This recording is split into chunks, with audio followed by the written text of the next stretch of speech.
Hi, my name is Elizabeth Germain, and I would like your help with sharing this video and exposing my predator, the man that abused me sexually, physically, and mentally for 5 years from the ages of 5 to 10 years old. I have been silent for a long time until yesterday, where I finally decided I don't need to be scared of him anymore. I am a 32-year-old woman and I am ready to tell my story. I was always the black sheep of the family and the sensitive crier that you could take advantage of. It lasted a long time. I was that woman, that girl. I wanted protection from my family, and the ones that tried, I guess, didn't want to face my mother because she was so angry, and I didn't get protected from my mom. So it left a lot of opportunity. This man, Joe Farah, he is from Grafton, Massachusetts. I don't know where he currently lives in Massachusetts, but he does have a Facebook account. He's wearing a blue shirt next to a woman, and I wonder if this woman knows anything of what type of man he is. The first event that I recall, as of course being young, you forget things and suppress awful memories. The first memory I have of this man is being 5 years old, playing doctor with his daughter, who was a year older than me, and she accidentally shoved the thermometer down my throat, made me gag. I started crying because that's me. I cry. And I went to Joe and just kind of tugged on him, crying, pointed, and I got slapped in the face and told to stop crying. Guess what? He was the guardian watching us at the time. And this is when everything happened, was when we were alone with this man. Now, I can only speak for my accounts. My older sister went through a lot as well, but she has decided to not talk about it and wants to forget. That is up to her. I will not forget. I cannot forgive what I went through. And as I get older, these memories that were blocked off have started to flow through. I've looked through all the old photos that my mom has and have talked to therapists about how I have slight memories of this man coming up to my face as a child while I was laying in bed, putting his finger over my mouth, and then moving his hands down. I don't remember anything else, but I know it happened. There's evidence when you look at my past. I can't say everything in this video so it doesn't get taken down, but if you ever want to talk to me and have questions, I'm okay with sharing what happened. But there was evidence as I became a woman that I noticed didn't happen to me that happened to virgins, if you know what I mean. And it became very obvious that things happened that I didn't know about, that I forgot, that my brain pushed away. And I've literally talked to professionals to try to get clarity on what really happened. And I can't pick out all the details, but my memory remembers. The next memory that is very valid and real, as the witnesses, the people who tried to help me still remember to this day. Let's start at the beginning. This is how much I remember. I was a kid. It was summertime, and I called my friends and asked if I could come over, and it was a yes, and I was ecstatic. And so I called my mom and asked her if she could bring me when she got home from work. And she told me to ask Joe. I didn't want to, but she said that was the only option I had. He pulled in the driveway, and as soon as I saw that red truck, my heart always sank. Something always happened, especially if mother wasn't home. So I was in the pool, and I asked his daughter if she'd come with me for the ride, hoping that she would so nothing would happen. And she said no. And I asked Joe to bring me, and he said, fine, get in the car now. So I did. And as we're driving only a couple miles, we all lived in the same town. Joe Farah was the assistant softball coach to the team I was on at the time, the Roadrunners. And the place I was going, the friends I was going to see, was the coach of that softball team. So they all knew each other. We all lived very close. And on the way there, he starts screaming at me about how much of a burden I am, how he didn't want to take me, that it shouldn't be his responsibility to take care of me, and how it's my fault. And he only had the single bed truck, and his arm would reach across and he would just start slapping the shit out of me. I would cower against the door trying to get away from him, and I couldn't. There was nowhere to go. And then I'm bawling my eyes out. My face is red. I'm crying. I don't know what to do. We pull in the driveway and he just looks at me and says, "Stop crying." Do you know how good I got over the years at just sucking the tears back in? So I did. I stopped crying. It was what I was told to do. And I went about my day. I went to my friend's house. I swam in their pool. I'm pretty sure we played Sims on their computer. They had a wonderful family, it seemed like to me. Very different from what I was used to. The parents were entertaining the kids, talking to them, made them dinner.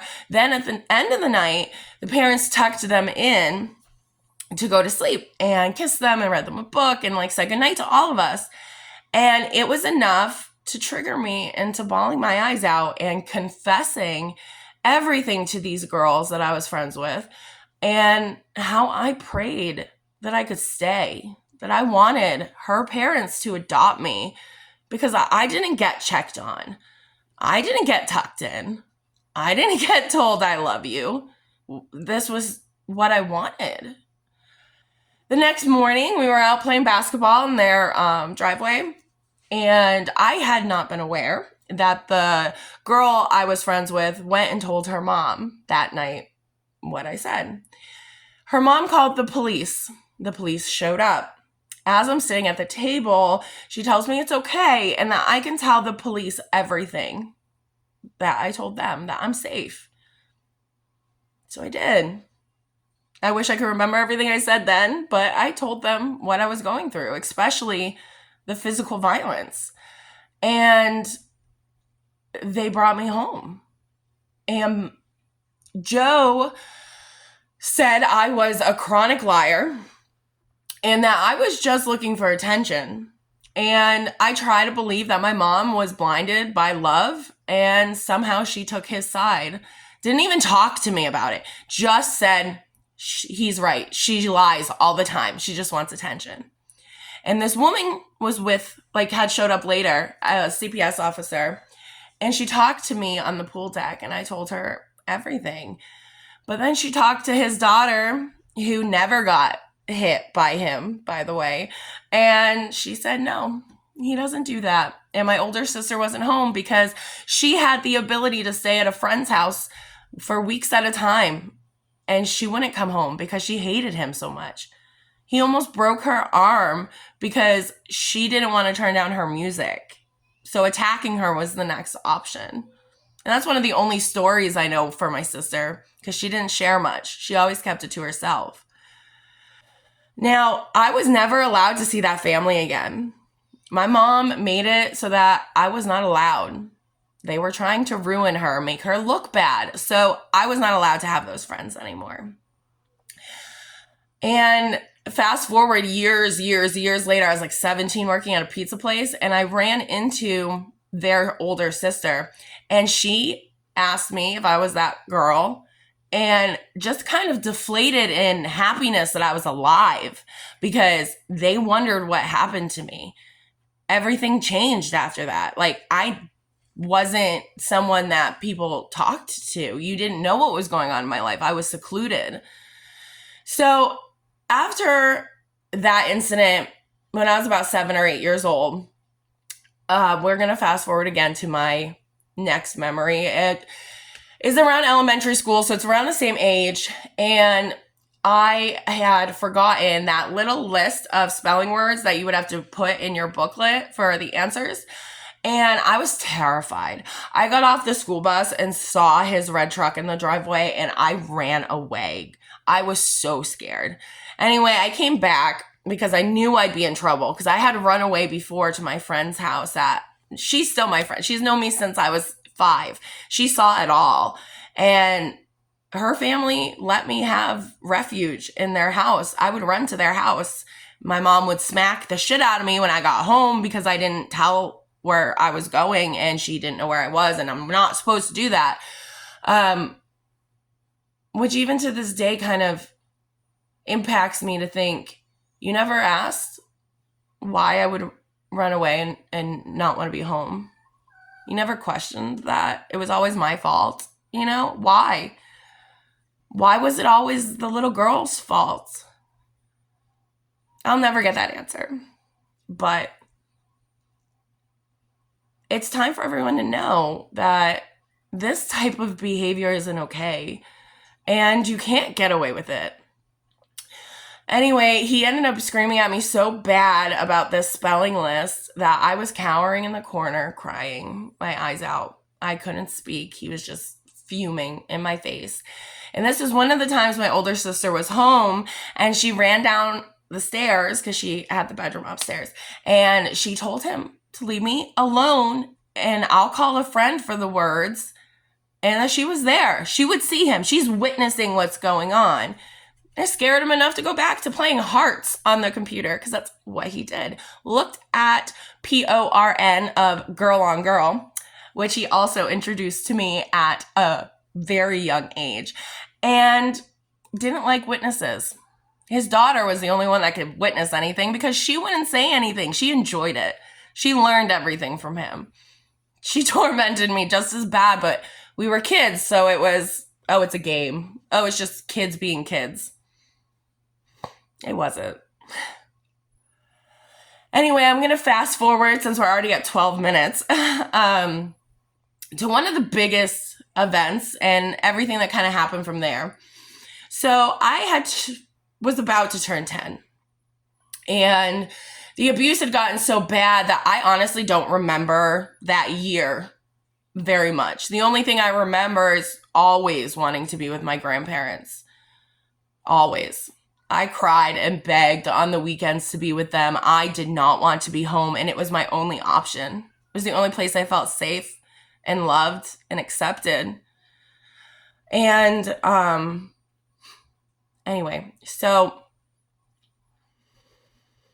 I had been trying for years to get my mom to listen to me. The only person she would listen to even a little bit was her friend, who was a man that she went to high school with. They knew each other for years. And we were at his house one day. They were talking, having coffee, whatever. And Joe wasn't around. Finally, wasn't around. And I felt safe in this house because of her friend. And I still want to cry. I lost it. And I remember him giving me his box of tissues. And I was looking at my mom's eyes, begging her to just listen to me. That this was going on. I needed help. I needed it to stop. Please just listen to what I was saying. And she went to cut me off, that this wasn't the time, this wasn't the place, like, stop.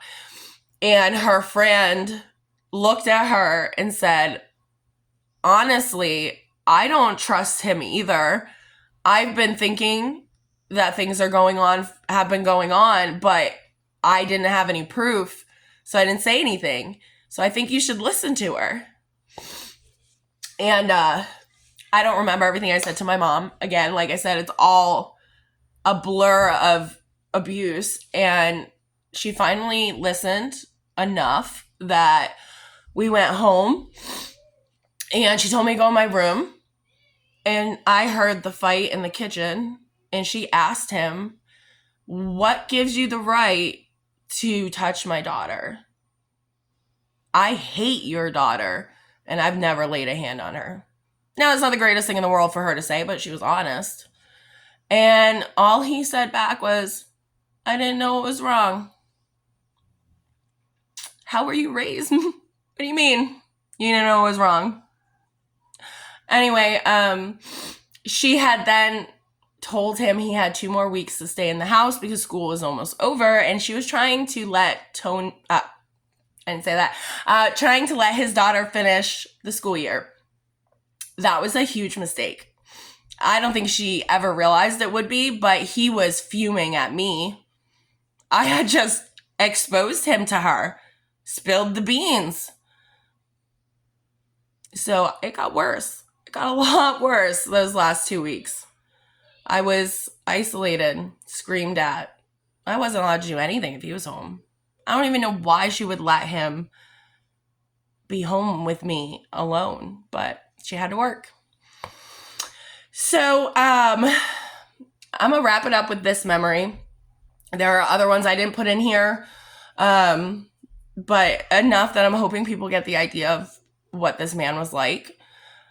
So I had come home from school, and Tony, I keep saying her name, I'm sorry, I don't mean to. The daughter was in a mood, and she decided that when her dad came home, she was going to say I locked her outside. I didn't. I didn't do stuff like that because I was scared it would happen to me. My older sister did stuff like that all the time. And he pulled me outside. He sat me on the little picnic table we had on the patio. And he said, "Why'd you lock my daughter outside?" And I said, "I didn't." And he was like, "I don't believe you." She said she was pounding at the door and you were laughing at her. And I was like, "I didn't do that." And he goes, "Well, that's not good enough. We're going to play the mean game now. You have a minute to come up with a real reason why you did it. And it better be a good one." And he walked away. And I sat there shaking, wondering what I was going to say. So he came out, and I made up a reason, but it was something that really went on, so I thought it was good. And I said, I locked her outside because when my older sister does it to me, she stays inside and laughs and doesn't help me, which was true. But like I said, I didn't do it. And he looked at me and said, "That's not good enough." And he punched me right here, right in the middle of my nose. And my nose started gushing blood on this table. Now, I'm 9 years old. I had not turned 10 yet. I was almost there, but I had not turned 10 yet. And my nose was gushing blood. And he walked inside. He grabbed a face cloth, came out, shoved it up my nose, and said, "Make it stop." Which I eventually did because I had nosebleeds a lot growing up, so I knew how to handle it. I knew how to handle a lot as a kid because you had to. And I went in, got the nosebleed to stop, and he told me to sit, put on my softball gear because we were about to go to a game, and apologize to his daughter. And I did. So I didn't have a choice. I have other memories. I know other things that happened. Will he ever see justice? I don't know. I wish back in the day, even if my mom truly only knew about the physical abuse at the time, called the cops and said, "It's real. Talk to her." But she didn't. And that's okay. It happens. But I want you to know, if you are someone who is going through abuse or have been through abuse in any form, you're valid. Your feelings are valid. Not being able to forgive them is valid. The best thing to do is show you are a better person than them. And they didn't ruin you. They didn't. You are still amazing. Now, I have a lot of feelings, and I know not everyone will be supportive, and saying his name makes me crazy because, oh, you're exposing him. I don't care. I was scared for so long. Even as an adult, living in an area where I could run into him, I was scared. I finally don't feel that terrifying scared anymore. And I think it's time. Whether people believe me or not, that's going to be on them. I know my truth. I have plenty of witnesses from when I was young especially my sister's friends, they remember you, Joe. And they remember what type of man you were. My cousins remember. They were older than me. They were older than my sister. They remember you. They remember how terrible you were. They're a different generation than my mom and my aunts and uncles. My mom, my aunt, my uncles, they were from a generation that was pretty much taught to stay silent. You don't tell people your business. Fine. My family wants to pretend like I need to move on from this scenario and they don't remember what they witnessed. That's fine. Live in that denial.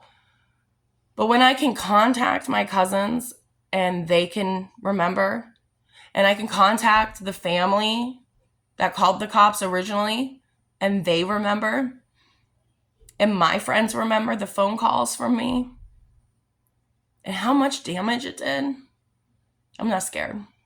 I'll take a lie detector test. I want to know the truth.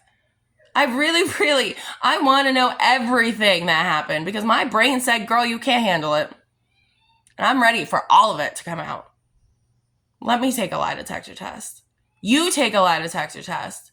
Show me you didn't do it if you didn't. If you're telling people you didn't do it, I'm sorry because I get disgusted by that. Prove it. Take me on the Steve Wilkos show. Take a lie detector test. I tried to make my mom go. She refused. So I don't know what she knows that she's not telling me. But I'll go. So even though I blocked you, Joe, on Facebook because I don't want to deal with your nonsense and your manipulation and what you have to say, comment on this. I'll see it. Let's go. Because you know what you did. And it's time for everyone in Grafton, Massachusetts, Charlton, Massachusetts, where I'm from, all the surrounding towns should know when they see your face that you are a predator. You took my virginity. You made it so I had a different way of processing things, that I didn't understand why I had naked women on pictures in my pockets, like things that didn't make sense. But yeah, thank you for watching this video. If you made it all the way through, please share. Don't let them get away with this. Thanks.